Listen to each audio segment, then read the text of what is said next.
welcome back to the channel here. We're going to go over the second book in the Dragon Riders of Pern series called Dragonquest.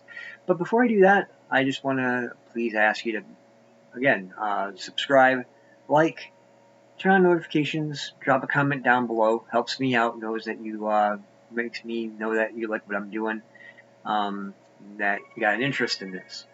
So this is, as I said, the second book that was published by McCaffrey of the Dragon Riders of Pern. I'm going in chronological order, so I'm kind of into the ninth pass now. This one picks up 7 years after Dragon Flight, which was the first of the Pern books. And a lot has changed in those 7 turns. You have the planet is grown. People have started to expand more growth. The old timers, which is what they call the weird folk that Lessa brought back from 400 years ago, from 400 years in the past, they see it as being much bigger than anything that they ever had to do before. And they start to think that they have a right to certain things and that they should be able to go in and just take what they want, that the tithings are not what they should be. And the Lord Holders aren't liking the fact that the old timers are acting this way. And there's basically no trust. There's strife everywhere. There's strife within the Weirs because the Weirs are basically isolated. They're isolating themselves and they're sticking to themselves. They're not taking help from anyone. They're not sending messages to anyone. It's just all we're taking care of ourselves to our own. The one new Weir is in Southern, which is in the Southern continent. It's where they send the injured to go. It's also kind of the exile for the character, the Weir woman Kylara. And I make that face just because she's a character that every time the scene shifted to her, I felt like putting the book down. I really did not like her. And maybe that's what Anne McCaffrey was going for. Like nails going down a chalkboard. It was just hard to read the scenes that she was in. Yes, she gets her comeuppance, but it comes at a pretty steep cost, and I won't say what that is. But anyway, she's the Weir leader, the Weir woman at Southern. But she doesn't do anything. She basically delegates all other roles onto Brecca, who is the junior Weir woman. And she then has to run the Weir because Kylara is basically promiscuous. She's off sleeping with Lord Holders and this dragon guy and that dragon guy. And, yeah, just not a very good example, I guess you could say. Some other things that are going on in this book is that there's no trust in Dragonkind from the Lord Holders.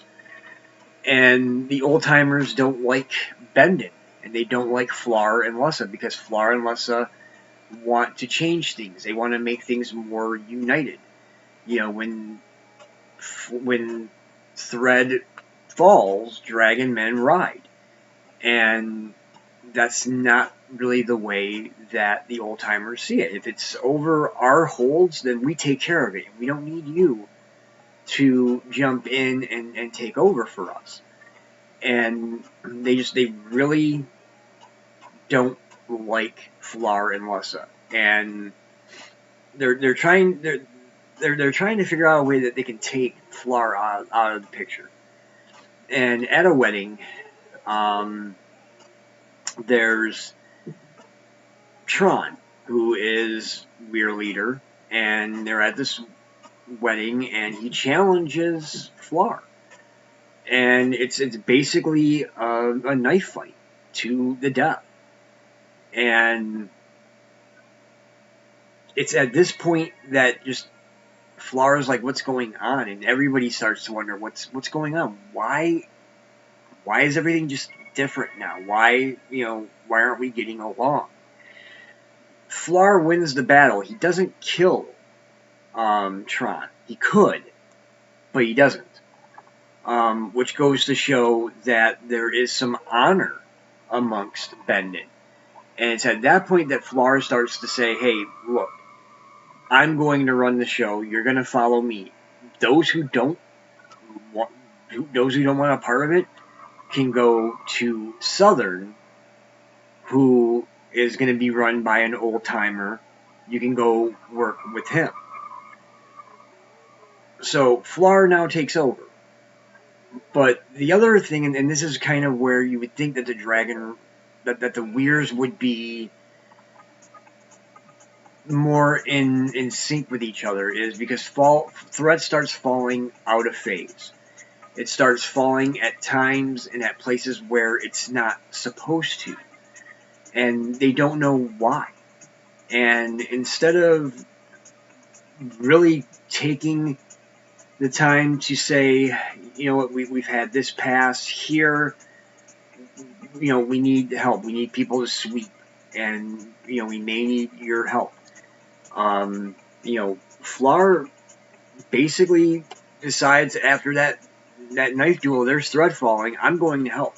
And somebody says, well, no, you can't. It's not your hold. It's not your responsibility. He's like, thread falls, dragon men fly. I'm going. This is the way it is. This is the new way. And there's a lot of other new things that get introduced. Maybe not necessarily new so much, but if you remember going back to the first pass, Ted Tuberman and his grubs. Those grubs now have proved that they can eat thread that falls to the ground. So Flar starts to look at this as, this is something that we can use. I just gotta get the craftsmen, the craft holders, and the lord holders on board. Nobody really wants to get on board at first because nobody wants to really owe their saving grace to grubs, to little white yucky things. They'd rather it be dragons and dragon men. And the other change is that there's talk about flying to the Red Star. And Flar's half-brother Fnor tries this at the very end. And it's probably, I think, the best part of the book, which is saying something that it took to the end of the book, really to have it be something that really, really caught my interest big time. The other thing is Robinson, the Master Harper, is there, and he delivers some great speeches to try to convince lord holders to do certain things. But I think overall, I don't know if I was just expecting more from this, because it's one of the early Dragon Riders of Pern books and one of Anne McCaffrey's early works, that I was expecting more out of it. But it didn't seem to be as easy of a read as Dragonflight. And I'm not saying that it was a hard read. It was just harder to get more involved in, because there was a lot of things going on, a lot of characters again, and just strife being everywhere. And I guess if you can get through that, and if you can get through Weirwoman Kylara, as nauseating as she can be, Lord Miran, who is another one who is kind of nauseating. If you can get by them, then I think you'll like the book a lot more. Um, that being said, I gave it 4.5 stars. Um, just short of the 5 stars. It wasn't there for me. Now, obviously, I'm going on to read the rest of the Ninth Pass, but yeah, 4.5 stars for this one. So I recommend it. I like the series so far. So again, please like, subscribe, turn on notifications, drop a comment down below. Um, whether you have any memories of this series or just to say hi. I love hearing from you, and I always respond. So with that, until next time, keep YouTube literate, and God bless.